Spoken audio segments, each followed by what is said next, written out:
ప్రస్తుతం మనం కట్రపల్లిలో ఉన్న గంగాధర్ గారి సపోటా తోట లోపల ఉన్నాము. వారిని అడిగి సపోటా సాగు యొక్క పూర్తి వివరాలు, ఇందు లోపల ఉన్న వ్యయ ప్రయాసాలు ఏంటి, లాభ నష్టాలు ఏంటి అనే తదితర పూర్తి వివరాలు వారిని అడిగి తెలుసుకుందాం. గంగాధర్ గారు నమస్తే సార్. చెప్పండి సార్, మీరు ఎన్ని ఏళ్ళ నుంచి సపోటా సాగు లోపల ఉన్నారు? ఒక 5-6 సంవత్సరాలు. 5-6 సంవత్సరాలు అవుతాము. దీన్ని ఏ సంవత్సరంలో నాటుకున్నారు సార్? ఇదేంటి, ఇది మామూలుగా ఒక 15 సంవత్సరాలు వచ్చింది. మీరేంటి ఇందు లోపల లీజ్కి తీసుకున్నారా? ఎంతకు లీజ్కి తీసుకున్నారు? ఇది వచ్చి ఒక ఎకరం సుమారులో ఉంటుందండి, 40,000 దాకా ఉంటుంది. ఇట్లా ఎన్ని ఎకరాలు తీసుకున్నారు? ఇలాగ ఒక 8 ఎకరాలు ఉంటాయి. 8 ఎకరాలు తీసుకున్నారు కేవలం సపోటా. దీనికి సంవత్సరం అంటే స్టార్టింగ్ కొంచెం మొదలు దీనికి పెట్టుబడులు ఏంటి, సస్యరక్షణ చర్యలు ఏంటి మీకు తెలిసినవి చెప్పండి. కొంచెం మందులు 2 టిప్పులు కొట్టుకోవాలండి. పిండి అని కింద మొదల గొద్దల గొప్ప కింద తెర కొట్టుకోవాలండి. ఈ పచ్చిరొట్ట ఎరువులు అట్లా ఏమన్నా ఉంటాయా వీటికి? ఈ పశువులు ఎరువు వేస్తారు. పశువులు ఎరువు వేస్తాం, పిండిగా పెడతాం. 2 సార్లు 3 సార్లు మందు కొట్టాలండి. 2 సార్లు 3 సార్లు మందు కొట్టాలి. వీటికి వచ్చే రోగాలు ఏంటి ఎక్కువ? పురుగు పడేస్తుందండి. పురుగుని పురుగేటేస్తుంది ఎక్కువ. ఈ పుచ్చు అది ఇది కాయలకి అవి రాకుండా చూసుకోవాలి.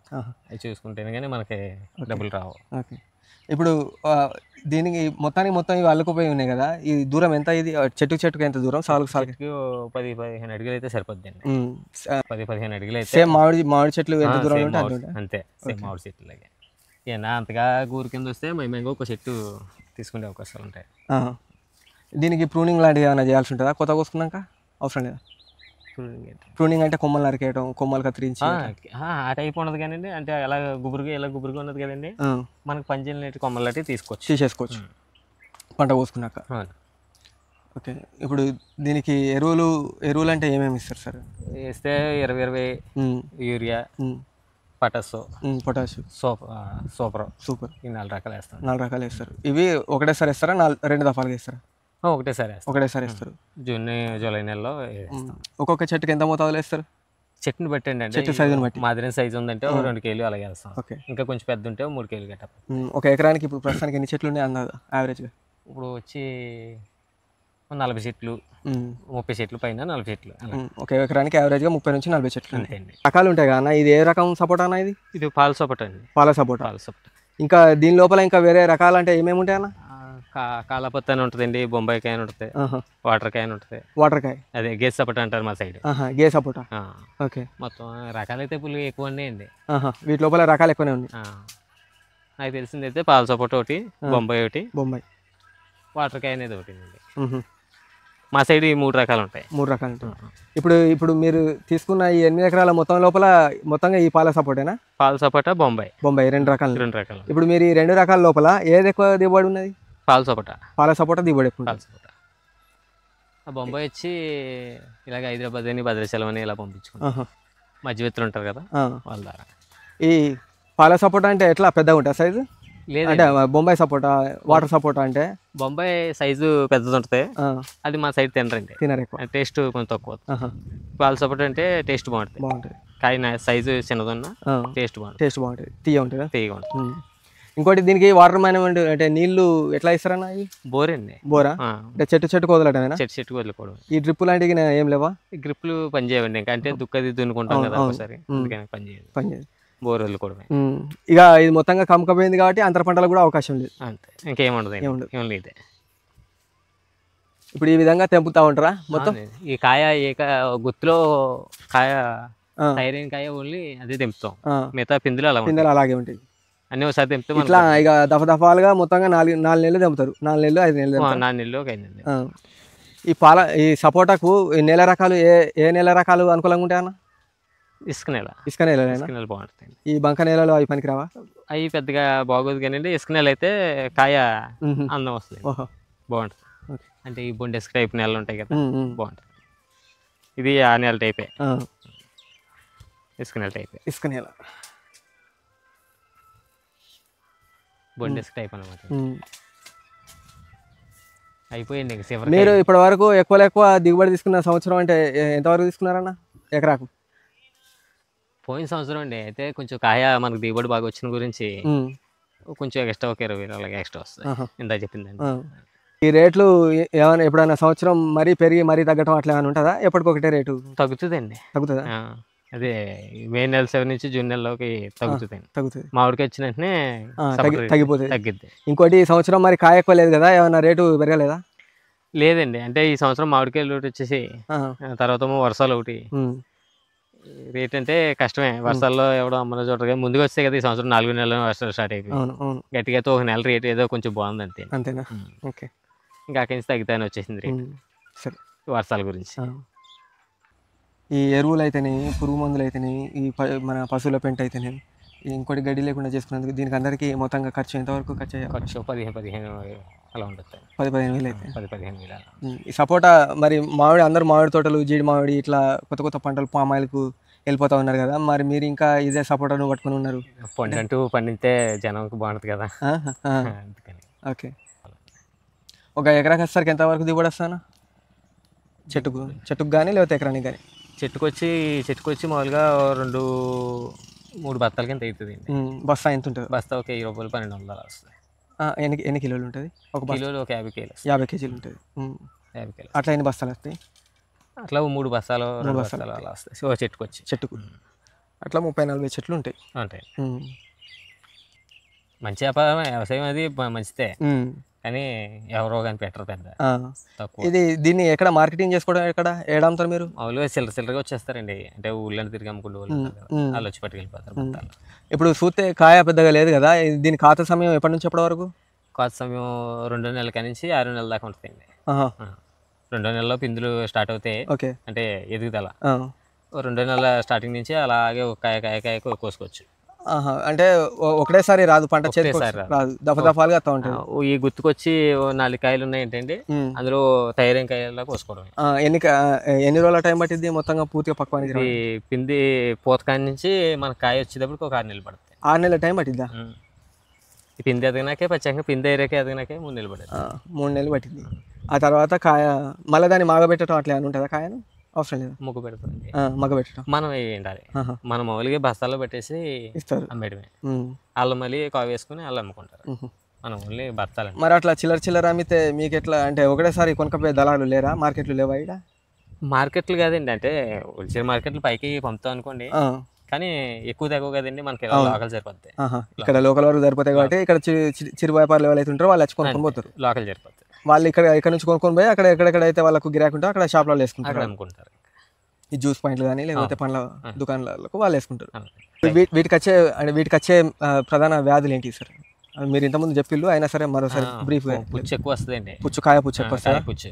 ఇంకా కొమ్మ పుచ్చు అట్లా కొమ్మ పుచ్చు వస్తుందండి, కొమ్మ పుచ్చు వస్తుంది, కాయ పుచ్చు వస్తుందండి, పూత రాలిపోవడం, పూత రాలిపోద్దండి, కాయ ఎదుగుదల కూడా పిండి వయసులో రాలిపోద్ది. వాటికి మందులు పింద రాలిపోకుండా కూడా కొట్టుకోవాలండి, మందులు కొట్టాల్సి ఉంటాయి. ఏ మందులు కొడతారు? ఈ యాంపులు కానీ అయితే సోలమోన్ అని కొడుతుంటాం. ఈ చెట్లు చనిపోవడం లాంటివి ఏమైనా జరుగుతూ ఉంటాయా పెరిగినాక కూడా? మానుపురుగు పడుతుంది కింద. మానుపురుగు పడితే ఇప్పుడు ఎంత పెద్ద చెట్టు అయినా సరే చనిపోద్ది. ఓకే. దానికి మీరు ఏమన్నా అంటే వేరుకుళ్ళు అట్లా ఏమైనా ఉంటాయి? గునుకులని అవన్నీ పెట్టుకోవాలండి, భూమిలో పెట్టేసుకుంటే. అంటే పైన వేస్తే మరి గునుకులు డేంజర్ కదా, ఏ పెట్టాయి చచ్చిపోతుంది కాబట్టి తవ్వి భూమిలో పెట్టుకుంటాం. కప్పెడితే అప్పుడు పుచ్చు లాంటిది కొంచెం మానుపురుకి పురుగు జామడానికి అవకాశం. ఓకే. ఇప్పుడు కేవలం పురుగు మందుల కోసం ఎంతవరకు వచ్చే అవకాశం ఉందన్న? పురుగు మందులకు వచ్చి ఒక ఎకరానికి వచ్చి ఒక 6-7 వేలు అలాగా, 6-7 వేల వరకు ఖర్చు అవుతుంది. ఎట్లా మీరు స్ప్రే చేయడం ఎట్లా, అంటే పెద్ద పంపులేనా? వాటర్ పంపులు ఉంటాయి కదా, సూపులు పొడుగ్గా ఉంటాయి కదా, పైకి తీసుకోవాలి. ఓకే. వాటర్ కొట్టేస్తారు. పెద్ద చెట్లు అయితే చెట్లు ఒక కొమ్మ ఎక్కువ కొట్టుకోవడం, కింద అయితే అలా కింద నుంచి కొట్టేసుకుంటారు సరిపోతుంది. ఇప్పుడు మీరు 5-6 ఏళ్ళ నుంచి మీరు ఈ ఫీల్డ్లో ఉన్నారు కదా, మొత్తం అంటే కొద్దిగా పెద్ద మొత్తంలో దెబ్బతిన్న పరిస్థితులు ఏమైనా, వీటికి వానలు కానీ అనుకూలించిన వాతావరణ పరిస్థితులు? ఈ సంవత్సరం ఏంటి? ఈ సంవత్సరం ఎందుకు? ఈ సంవత్సరం ముందుగా కొద్దిగా వర్షాలు అంటే ముందుగా స్టార్ట్ అయినాయి, అలా ఈ పోతుంది కుళ్ళిపోవడంతో పూత రాలిపోవడం. ఈ పాటికి మీకు ఈ టైంలో ఫుల్గా కాయలు ఉండాలండి. అవునా? కాయలు ఉండాలి ఇప్పుడు, కానీ కాయలు అయిపోయాయి. ఈ వానల దాటికి ఆ పూత అనేది రాలిపోయి పల్స్గా పెట్టి ఉన్నదాని మీద మనకి డబ్బులు అవ్వలేదండి. మరి పెట్టిన పెట్టుబడి వెళ్ళే అవకాశం ఉంది? ఏముండదండి, ఇంకా వచ్చే సంవత్సరం మళ్ళీ కొనసాగించుకోవడం అంతే. ఈ సంవత్సరం పోతే మళ్ళీ సంవత్సరం ఏదో కొంచెం అలా కవర్ చేసుకోవడం అంతే. రైతు అనేవాడికి ఏం మిగులుతుందండి? ఏం మిగలదు కదా, తప్పదు. ఇంకా ఇది ఒకటేసారి కాపా? ఇది 2 సార్లు సంవత్సరానికి 2 కాపులు? ఇది వరకు 2 సార్లు కాపులు వచ్చేయండి. ఒకటి పునాస్ కాపు అని పండగ వెళ్ళిన తెగేది, ఒకటేమో యాసింగ్ కోపం తెగేదండి. ఇప్పుడు పునాస్ కోపలు లేవండి ఇంకా. ఎందుకు కారణం? కారణం ఇంకేముందండి, వాతావరణం అవి మారిపోయాయి కదా. ఒకటే కోప అండి ఇప్పుడు, ఇంకా యాసింగ్ కోప ఒకటే. ఈ 3 నెలల నుంచి అలాగే 6 నెలల దాకా కోసుకోవడమే మామూలు. ఓకే, చెప్పండి, మీరు చెప్పండి. ఇదైతే పునాస్ కోప అయితే డిసెంబర్ నుంచి అలా కోసుకుంటే ఇంకా అలా కొనసాగుతూ ఉంటుందండి. అకాయక ఏరుకుంటాం కదా, ఆ కాపులు లేవండి ఇప్పుడు. ఈ స్టార్టింగ్ ఈ 3 నెలల నుంచి ఇలాగే ఒకటే కోప ఇంకా. అంతే. అసలైతే ఈ సపోటాకు రేటు ఎప్పుడు ఏ టైం లోపల ఎక్కువ ఉంటుంది? ఏ టైంలో అంటే ఇప్పుడు 3 నెలల కంచి పెట్టి ఉగాది 4 నెల ఆ టైం దాకా ఉంటుంది. 4 నెలల కంచి మామిడికాయలు అవి అందుకుంటాయి కదా, అప్పుడు కొద్దిగా రేట్ డౌన్ అయింది. కోసేందుకు కూలీల ఖర్చు ఎంత అవుతుంది? కోసేందుకు ఒక 500-600 కూలి పని అండి. పొద్దున్న బండి పెట్టి తీసుకొస్తాం, టిఫిన్లు అయ్యి అక్కడే. ఒక కూలీకి ఒక చెట్టు కోయాలంటే, లేకపోతే ఒక ఎకరానికి కోయాలంటే కూలీలు ఎంతమంది పడతారు? ఎకరానికి కాదండి, అంటే ఒక్కో చెట్లు అలా కోసుకుంటూ వస్తాం కదా. ఒక మనిషి వచ్చాడంటే ఒక భర్త కొత్తాడండి. ఒక భర్త కొత్త అతనికి ఒక 500 రూపాయలు అయిపోద్ది. లాభం ఏమున్నది? ఇప్పుడు మీకు వచ్చేదే 1200, అందులో 500 రూపాయలు అయినాకే పోయినా. ఈ లోపల మనం కోసుకుంటాం కదా, మరి అవి కొంచెం అటు ఇట్లా అలాగే ఎక్కువ వస్తాయండి. అలా కవర్ చేసుకోవడం ఏంటి, అంతకంటే ఎక్కువ మనుషులు పెట్టుకుని బయట వాళ్ళని పెట్టుకుంటే కంటే కష్టమే. మన సొంత వాళ్ళు అటు చూసుకుని లైన్ చేసుకోవాలి. కొద్దిపాటి ఫామ్ ఉన్నప్పుడు, కొద్దిపాటి తోట ఉన్నప్పుడు ఇంట్లో వాళ్ళు చేసుకోవచ్చు, కానీ మోస్తరు మించి ఉన్నప్పుడు కూలీల పైన ఆధారపడాలి. అయితే అప్పుడు మీకు వచ్చే డబ్బులకు పెట్టే పెట్టుబడికి పొంతన కూర్చలేదు కదా, మరి మీరు ఎట్లా చేస్తా ఉన్నారు? అదేంటి, దేవుడి దగ్గర ఒక మరొక కాయ ఎక్స్ట్రా కాసిందంటే కొంచెం కవర్ అవుతుంది, లేకపోతే ఇంక లేనట్టే. ఈసారి అయితే లేనట్టే. అలా ఎప్పటి నుంచో ఇది వ్యాపారం కింద ఉన్న దాని మీద ఇంకా రెండోదానికి వెళ్ళాలనిపించలేదు. సరే, ఇప్పుడు ఇది ఒక సంవత్సరానికి వచ్చేసరికి ఎంతవరకు దిగుబడి వచ్చే అవకాశం ఉందా? సంవత్సరానికి వచ్చి మనకు పర్లేదండి, 1,00,000 రూపాయలు. 1,00,000 రూపాయలు మిగులుతాయి. అంటే పెట్టుబడులు అయ్యి పోను ఒక 20-30 వేలు మిగులుతుంది. అంటే పెట్టుబడులతో సహా కలిపి చెప్పాను. ముందు పెట్టుబడులు అంతా కలిపి 50-60 వేల ఖర్చు అవుతుందా ఎకరానికి వచ్చేయండి? ఎకరానికి వచ్చి అంత ఏమవ్వాలండి, ఒక 10-15 వేలు. 10-15 వేలు అవుతాయి. ఒక ఎకరాకి వచ్చేసరికి ఎంత మిగులుతాయి? 10 ఎకరానికి వచ్చి ఒక 20,000-30,000. 20,000-30,000 మిగులుతాయి. అంటే ఒక 10-15 వేలు ఖర్చు పెట్టుకుంటే 20-30 వేలు మిగులుతుంది. 90,000, 1,00,000 రూపాయల వరకు. అదే మీరన్న లెక్క ప్రకారం 1,00,000 రూపాయల వరకు వచ్చే అవకాశం ఉంది. కాకపోతే ఏంటంటే మీకు కౌళ్ళే పెద్ద మొత్తంలో అవుతాయి. కౌళ్ళు పెద్ద మొత్తంలో అయిపోతాయి, పెట్టుబడులు మళ్ళీ కూడా పెట్టాలి కదా, కాబట్టి మీకు తక్కువ మిగులుతుంది. ఒకవేళ సొంతంగా చేసుకుంటే ఈ సపోటా తోట పెట్టవచ్చునా? పెట్టవచ్చు. అది చూసారు కదా, గంగాధర్ గారు వారు గత 5-6 ఏళ్ళ నుంచి ఈ సపోటా తోటలో సాగులో ఉన్నానని చెప్తా ఉన్నాడు. అయితే ప్రతి సంవత్సరం 2 కాపులు తెగే ఈ పంట ఈ గత సంవత్సరం 2 సంవత్సరాల నుంచి ఒకటే కాపు వస్తుందని చెప్తా ఉన్నాడు. కారణం వాతావరణ పరిస్థితులని, ఖర్చులని పోను ఒక ఎకరాకు 20,000-30 వేలు మిగిలే అవకాశం ఉందని చెప్తా ఉన్నాడు. దీనికి గల కారణము వీళ్ళ సొంత తోటలు కాదు, కౌలు తీసుకున్నాయి. అయితే కౌలు కొద్దిగా ఈ ఏరియాలో కొద్దిగా ఎక్కువ మొత్తంలో ఉండటం చేత వాళ్ళకు మిగులు తక్కువగానే ఉందని చెప్తా ఉన్నారు. అయితే ప్రస్తుతానికి ఒక బస్తాకు 1,200 చొప్పున ఇక్కడ తోట దగ్గరికి వచ్చి తీసుకొని వెళ్తారని చెప్తా ఉన్నారు. ఒక చెట్టుకు వచ్చేసి చెట్టు మోతాదును బట్టి 2 నుంచి 3 బస్తాల వరకు వెళ్ళే అవకాశం ఉందని చెప్తా ఉన్నారు. మొత్తంగా వారికి సాగు అనుకూలంగానే ఉందని. అయితే ఈ సంవత్సరం వాతావరణ ప్రతికూల పరిస్థితుల వల్ల ఇప్పుడు తోట లేకపోవడం చేత పెద్దగా దిగుబడులు లేవు. ఈ సంవత్సరం అంతంత మాత్రమే, మళ్ళీ సంవత్సరం వచ్చే అవకాశం ఏమైనా ఉండవచ్చు అని ఆశాభావంతో ఉన్నారు. మరొక మంచి వీడియోతో మళ్ళీ మేము ఉంటాను. అంతవరకు ధన్యవాదాలు.